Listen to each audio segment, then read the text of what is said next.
Hey, what's up, Shaver? What's going on, Rod? Oh, nothing, man. Just watching some of these YouTube shorts. I checked out a really sweet scissor takedown. It looked pretty good. What do you think? Scissor takedowns are pretty dangerous, man. You know, I don't know if it's worth doing them personally. What do you mean? Well, you know what? Let's talk about it this time on Open Mat Chronicles.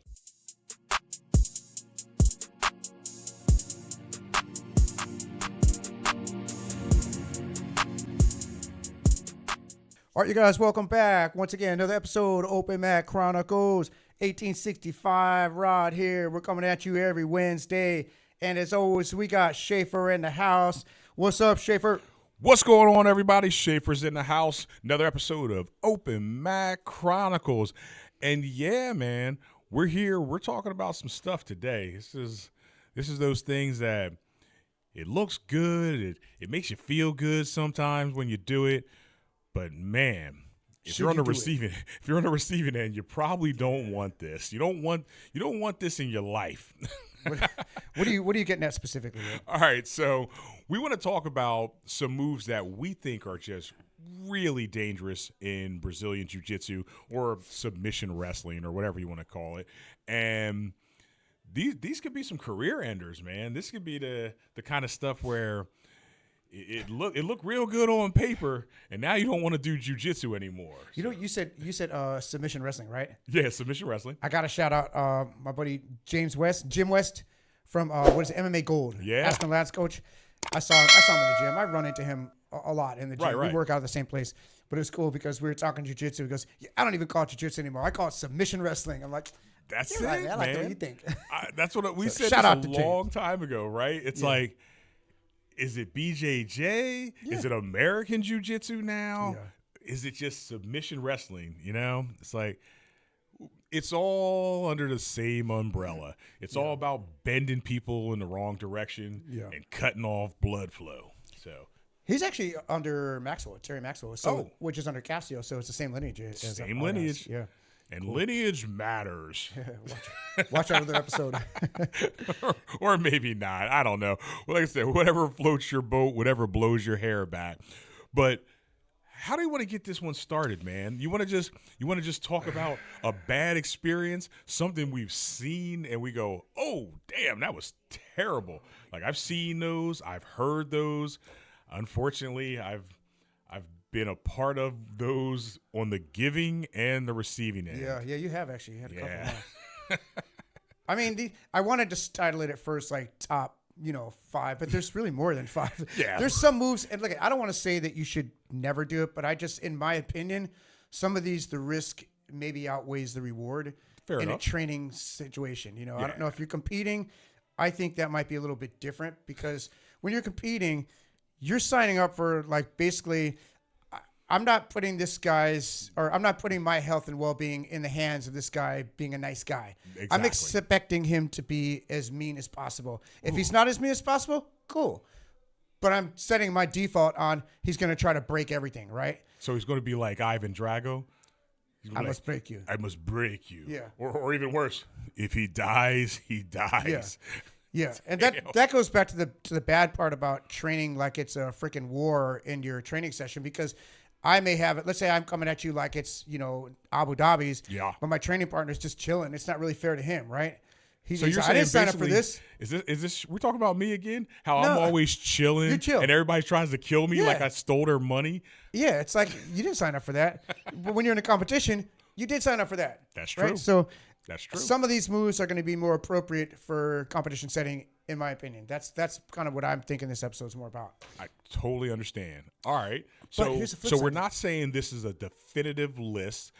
And to really get the point home that it's not a definitive list, we're going to expect you guys to chime in, right? Yeah. We want to hear, if we leave something out, you have to be like, whoa, what about this one? Or what about the triple upside down fish hook eye gouge? Well, yeah, you should probably take that out of your submission arsenal as well. But yeah, definitely give us the feedback. Let us know.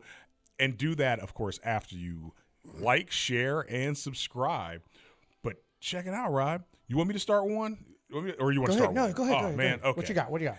I'm going to go with I'm going to go with one that can be dangerous, but this is going to be like on the light end of the scale of danger. All right, that's why we're saying we're not doing top 5. You must not do it. These are in no order. This is in no order. Okay. And this is one I don't even know if I can keep a straight face and say don't do it. But there are some wrist locks that are extremely dangerous. You have nerve. I know. That's hard. That's like me saying don't do heel hooks. I know. He's gonna say wrist locks. So oh my goodness. Let me goodness gracious. Let me dive a little deeper into this, right? I love wrist locks. Yeah, I know.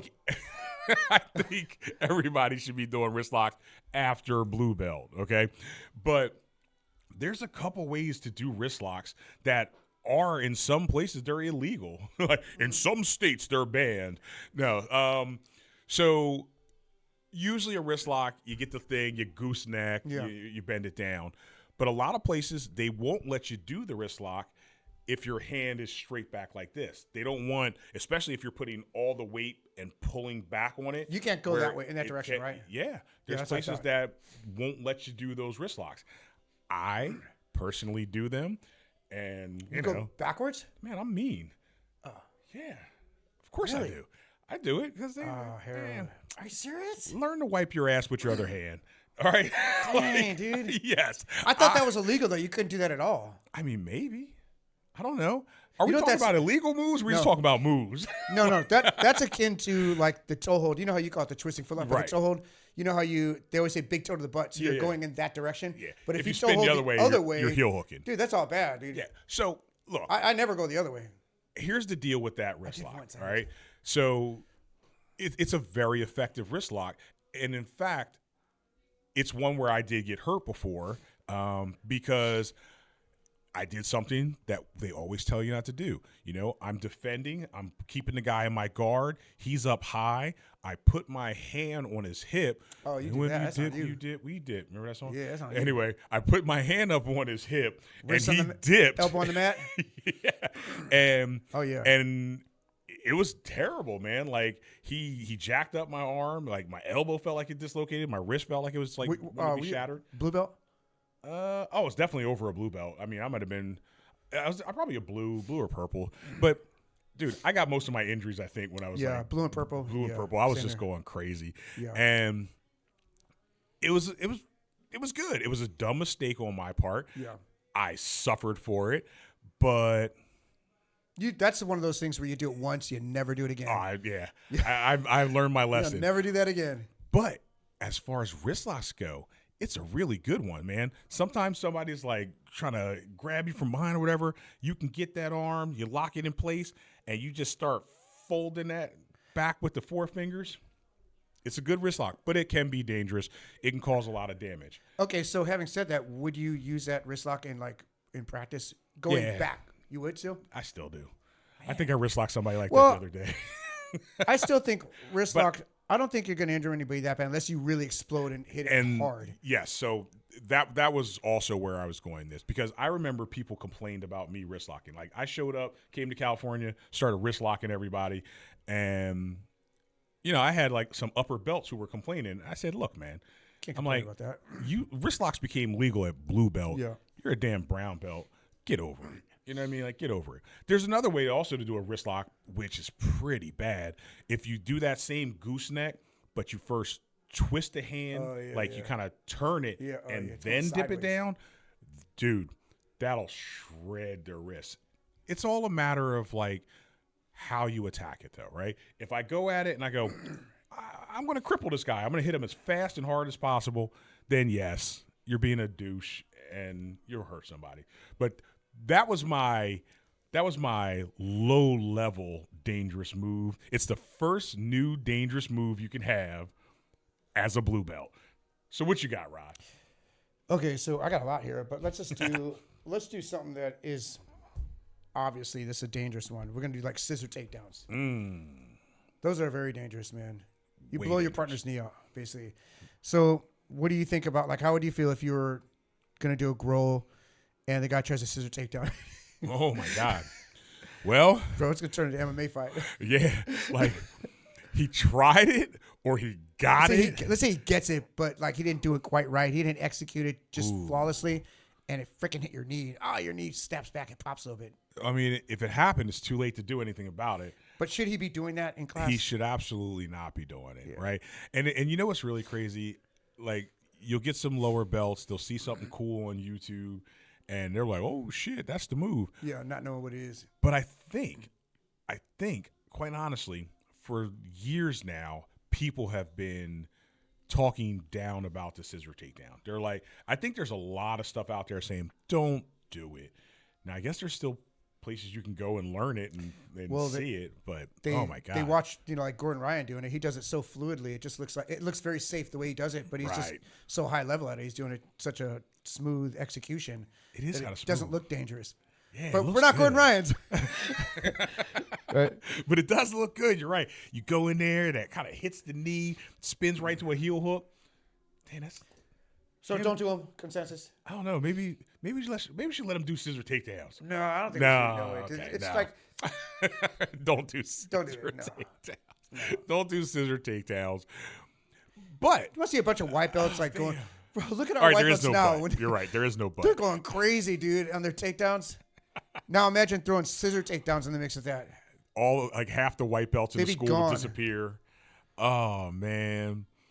I mean, is there something to be said about getting a knee blown out? Does it build character? Not really. No, it doesn't. It just screws you up. Yeah. Don't do scissor takedowns. Watch some scissor takedown videos. Watch the good ones, but then watch the bad ones.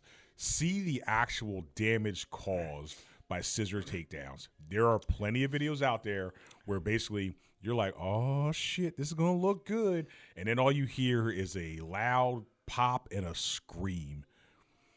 Then you'll see why you don't want to get scissor took down. Is that how you say it?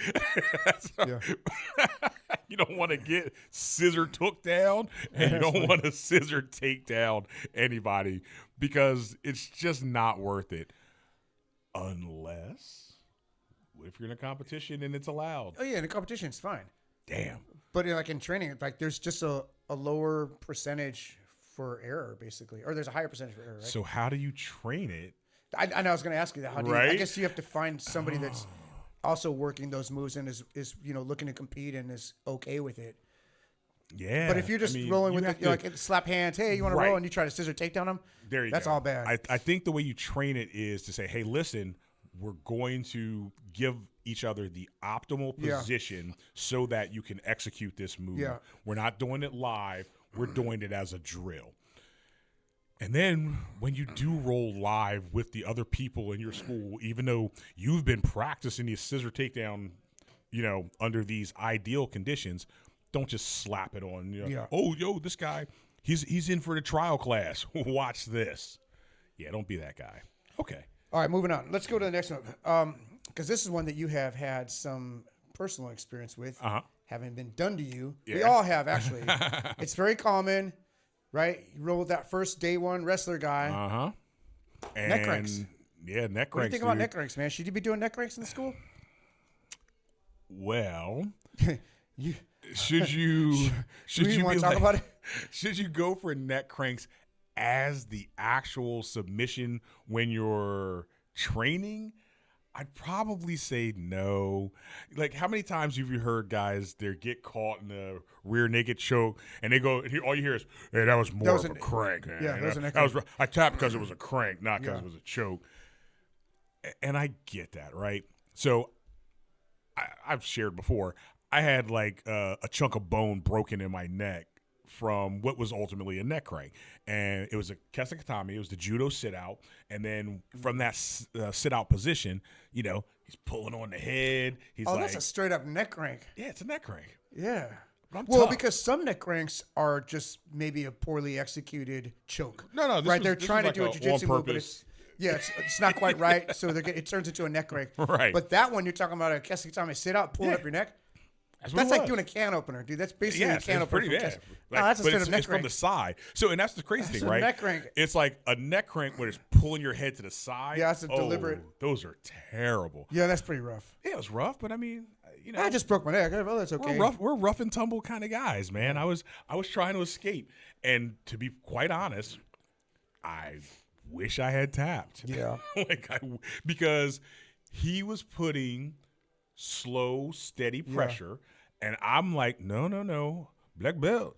I'm getting out of this, and then my escape skills were not as good as my neck bone holding skills. And there you go. All I heard was a big pop. Whole freaking left side of my body pretty much went dead. And I'm like, oh, this sucks. Okay, so knowing that, what do you think on executing a move like that during training? Would you do that move to somebody? I would never do it to anybody. Yeah. Well, I would never finish the move. I would, like, if I get you in that and I start kind of putting pressure on it, I'm not going to keep pulling until you tap to it. I might kind of get it and go, look, this shit could happen, right? But I'm not going to say, oh, I'm going to make him tap from a neck crank. Like, I have no, like, look, when I show the 100% sweep, it ends in the position for a neck crank. And I teach the neck crank. But I like that sweep. That's a great sweep. Yeah. 100%. That's what I'm saying. You could do the nice way. You could do the mean way. Right. So I hit the move, and then the neck crank's right there. If I just start pushing back, boom, neck broke. Yeah. But I don't do it, but I let people understand what's there in front of them because partially so that they do realize, hey, don't do it. And that's a move, too, where size definitely matters. I think if you're a big, strong guy, I'm going to maybe hold you to a higher standard because that right there, man, makes a definite difference. It's dangerous. Yeah. It's dangerous. You can really, really hurt somebody. Yeah, you could definitely mess somebody up. Okay, so we got neck cranks. So what's the consensus overall? No on the neck cranks. You really shouldn't. Don't do a neck crank deliberately in order to actually get a finish. I like – see, okay, with the scissor takedown, it's very fast. It's dynamic. You break it because momentum. Yeah. With a neck crank, you break somebody's neck because you continue to apply it's a slow pressure. You're right. I can grab you, show you that you're caught in the neck crank, give a little tug. Crack. But see, that's the thing. You don't pull until you break it. Yeah. You know, like you don't necessarily. You know if you've got them. Yeah. You know if you're controlling them. Like you know how damn strong you are, and if you start pulling where you're trying to get the submission by pulling his head off in one direction or the other, come on. Yeah, don't be that guy. Don't be that guy. So yes, neck cranks for the finish in training, absolutely not. Yeah. Neck cranks in a competition. Well, I guess we already said anything goes. You signed up for it. Yeah. You got to expect it. I wouldn't want it, but I wouldn't be able to get mad at the guy if he tried to neck crank me because of the competition. Fair enough. You know, it is what it is. Jumping guard. What about jumping guard? It's real close to the scissor takedown. What do you think about that? I've seen a couple guys do that in our class. Just like starting standing, the guy jumps guard. Like, hey, stop. Maybe the danger lies. Could you explain what it is, Hero? So for people that maybe don't know. You slap hands, or maybe you grab the gi and you just launch yourself forward, trying to wrap your legs around his waist and then kind of spin down to the ground. The problem with that is you jump forward, he moves back, you end up slamming into his knees, and you fold him back like one of those aliens from what was that movie? Contact. Yeah. So now their legs are bent backwards. You've given them a bad time. Yeah. It's like, damn, man, really? You wanted to guard that bad? It's like, So yes, it's like I didn't learn takedowns. I got to do that. Yeah, right. I really want to pull my guard. And you know who usually does it? It's white belts. Man. White belts usually do all these weird jumping takedowns because they see it and it looks cool, and they're like, "Oh man, this shit's gonna be fly." They like the dynamic stuff. It is. I like. Yeah. Okay. Nobody would think this, but dude, I used to love flying arm bars. Like when Hassett taught the flying arm bar, it was so freaking long ago, and I'm like, this shit is awesome, cool. Right? You know, you jump up, your freaking one leg kind of hits there, and you throw it over, and it's cool because, like, you know, I was a bigger guy, and I'm like, oh, this shit is nice. That's a safe move, though, I think. Yeah, safe. Sometimes, except for the guy doing it. I've seen a lot of people get knocked the hell out because they missed their flying arm bar. So, I mean, that could be like an honorable mention one. You fall and bust your head. Okay.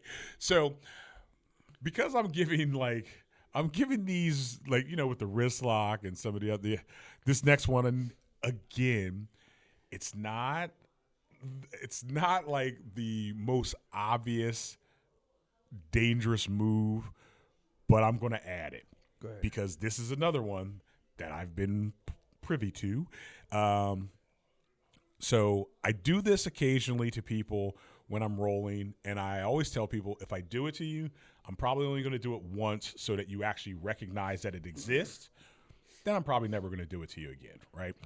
So when people are in, like, when they have me in butterfly guard or even sometimes in half guard, I can shift off to the side and I'll put my shin at their ankle. So their foot is like, imagine you're in butterfly guard. Your legs kind of get pressed down.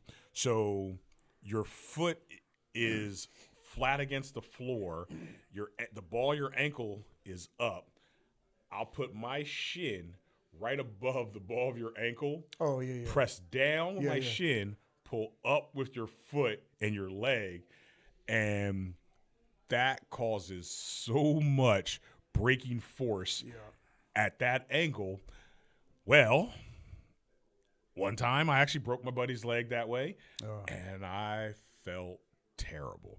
And I really felt terrible because, if I'm not mistaken, I don't believe he ever did jiu-jitsu again after that. Oh, man. Like, that was it. That's all bad. That's all bad. And I felt terrible about it. Sorry. I mean, he's still cool with me, but I don't think he did jiu-jitsu anymore after that. Sucks, dude. Sucks. And he's a freaking cop, so he was like on light duty for a long time. God. It was it worth it? No, it was absolutely not worth it.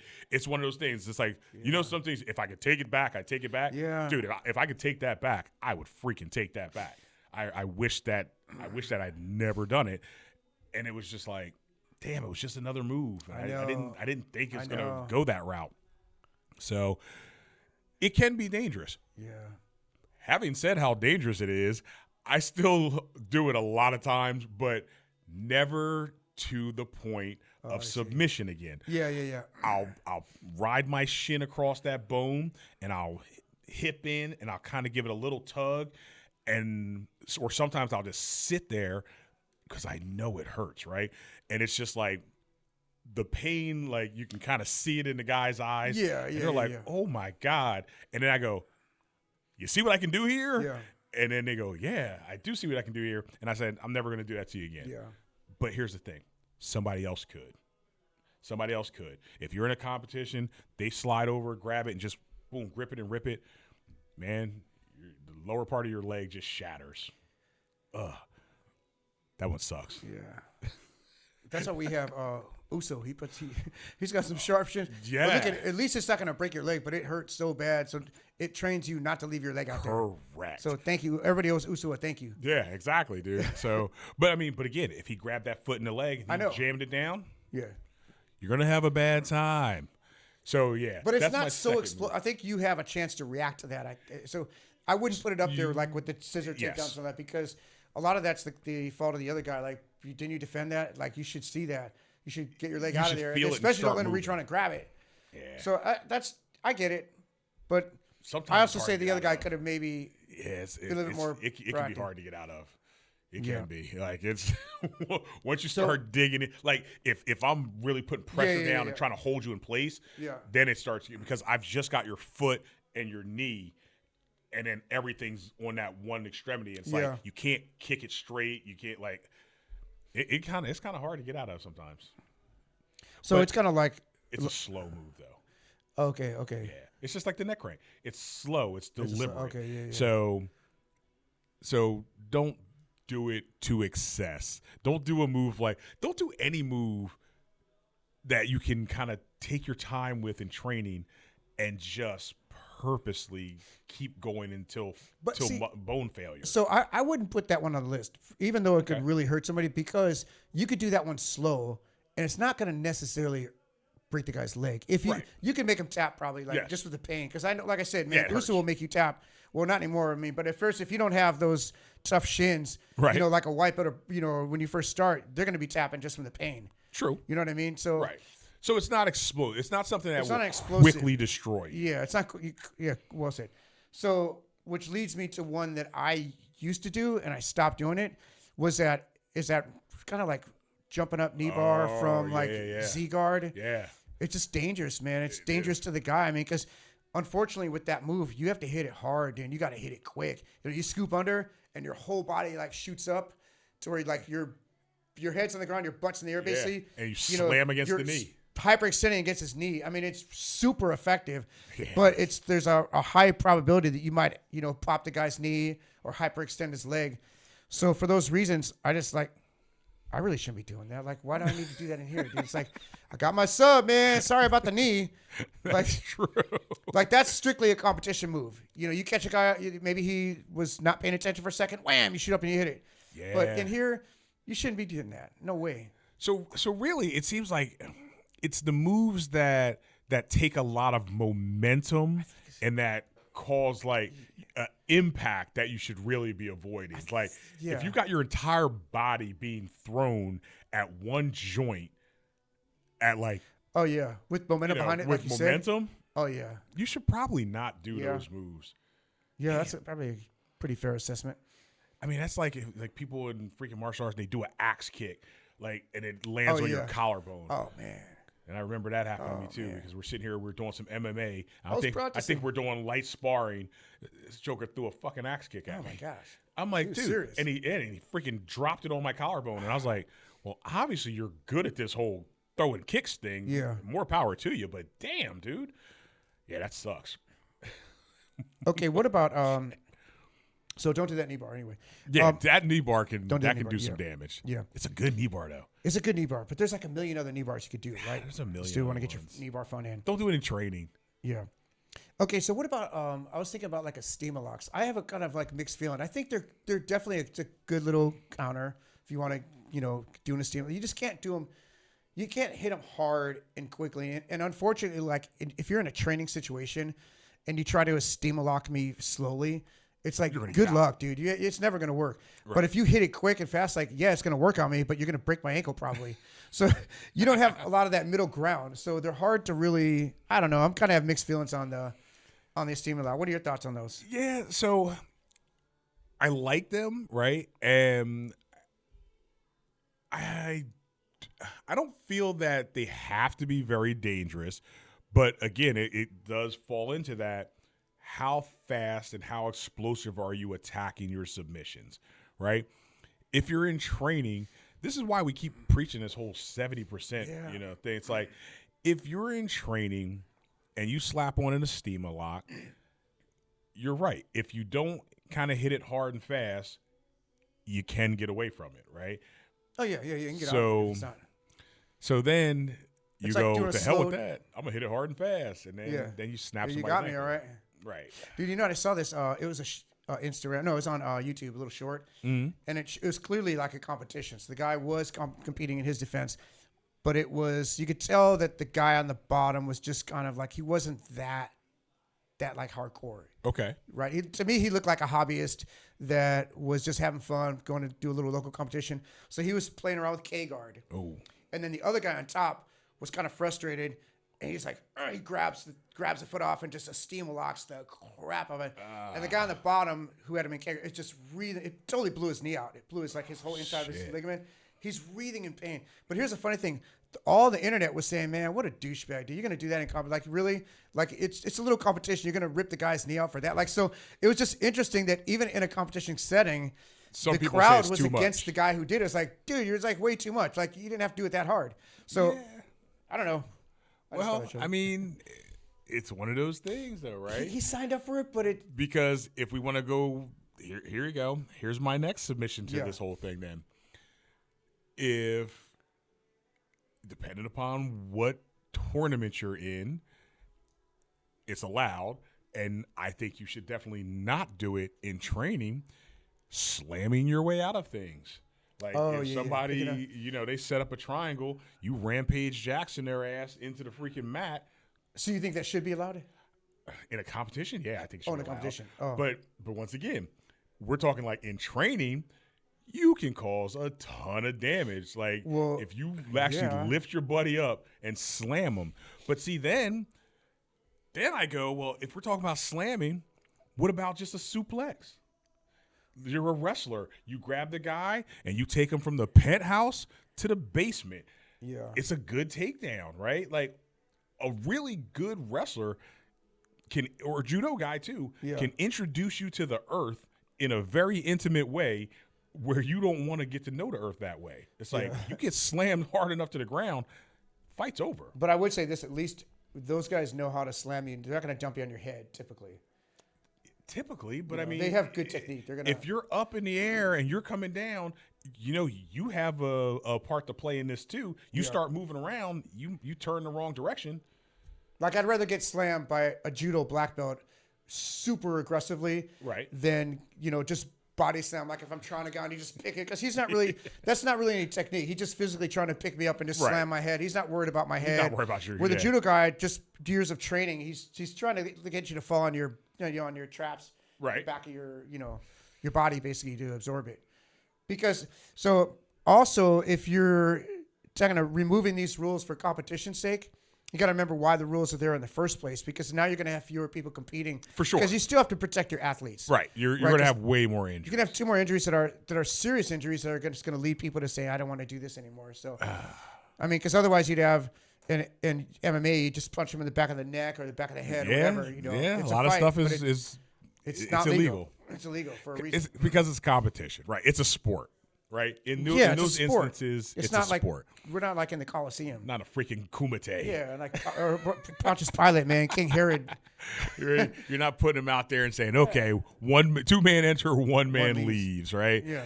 Okay. So, because I don't think slamming's even allowed in many of the competitions. I'm not 100% sure, but I know a lot of them you can't slam. A lot of them you can, but some you still can. Some you can, but although a lot of them you cannot, though. And that's true. Yeah, that's it. So, I mean, really, I guess it's the rule sets. It's the rule set. So, should you train for the rule sets of the places you compete? That's interesting. Yeah, maybe you should. You should at least be ready for it. Yeah. I would say with the slamming, I would be ready for it and maybe don't actually finish it. Yeah, but maybe tell the guy, hey, man, if I catch you in triangle, pick me up, man. Let me, you don't have to slam me, but that's a reality check. I could because at least try to. If you've lifted me up, then you don't have to slam me. I get it. You've knocked me out. You win. Yeah, because a lot of that's like muscle memory. Like, because our muscle memory is to hold on to the triangle. Ooh. You have to consciously tell yourself, not to. Because like I had that situation. I was rolling with the white belt, and I had him in a triangle, and he lifted me up like that. But he didn't know. No, he's a real nice guy. He didn't know, but he was just like, no, I wasn't going to slam you. I'm like, hey, dude, you can't slam me. He goes, no, I wasn't going to slam you. I just thought it'd be fun just to pick you up. Just want to see if I could. I'm like, well, you can. But, it's funny. I noticed that I didn't immediately let go. Right. And it's because my muscle memory was like, oh, I'm in here. It's safe. I'm safe in here. It's class. But, like, what if that guy was, what if he didn't know? What if he didn't care? Yeah, absolutely. Like, what if he was visiting from a UFC gym? Your first instinct should be always to protect yourself. So I got to own up on that one. That was on me, dude, if anything. I agree. Yeah. So, and I guess that's actually a really good point for all of these things, right? You are still going to be the primary person responsible for your own safety. So, which also comes into, tap soon, tap often, all that good stuff. Oh, yeah. You are responsible for your own safety. That's why all these schools make you sign a waiver to begin with, because they're like, hey, man, you're actually putting yourself in some pretty solid risk of injury and death and all that good stuff. So be smart about it. This is why, like, you see these freaking moves on YouTube. Don't just try them right away, man. Yeah. Like, talk that shit through with your training partners. Go, hey, I saw this. I want to drill it slowly. I want to get some familiarity with it first. I don't want to just do this surprise move to the guy in the trial class and shred his knee or. Yeah, or sometimes you might get hurt. There's a lot of moves that I saw one that looked really cool. It was like this inverted. It was this false reap, but a different way of doing it. It looked really cool. Right. And I was working on it a little bit, but then, I was working on it with Gus, and I'm like, oh, man, it's right. This is a bad position. If I don't hit it right, especially for me, like if I can't go all the way through. Hell yeah. Because mobility is not as good as a younger guy. Dude, I would get smashed. So what if I just tried that in a live roll against like some big dude who, Right. So you have to be careful when you see these moves. Don't assume they're going to just be, flawless. So I think those definitely are need to drill. Yeah. Run it by an upper belt. If you see an Instagram move, see the mechanics of it and see what could go wrong. Worst case scenario. That's what I do. And if worst case scenario, I get submitted, that's fine. But if worst case scenario, I'm like, my neck's all crunched up. Maybe it's not the move for me. Maybe it's a young guy move or whatever. Yeah. So I don't know. That's actually, so what you just said there, though, I think is really, really, really pertinent. I think that running, especially for, if you're a newer jiu-jitsu guy, gal, run stuff by these upper belts because, get their perspective on it because maybe they've seen it in the past. They've done it in the past. They've been injured. They've injured somebody. Like, pick the brains of these upper belts. Yeah. That's what they're there for. They should be sharing the art. So, sharing the art, yeah. Especially your brown belts and black belts. Oh yeah, blue belt. You're eating. Even if you're a everything's good blue belt. food if you're a purple belt. So we already talked about that. Yeah. Purple belts are just there to beat you up. Blue belts, well, they're only a step above you, so they really shouldn't be teaching you too much. Talk to your brown belts. Talk to your black belts.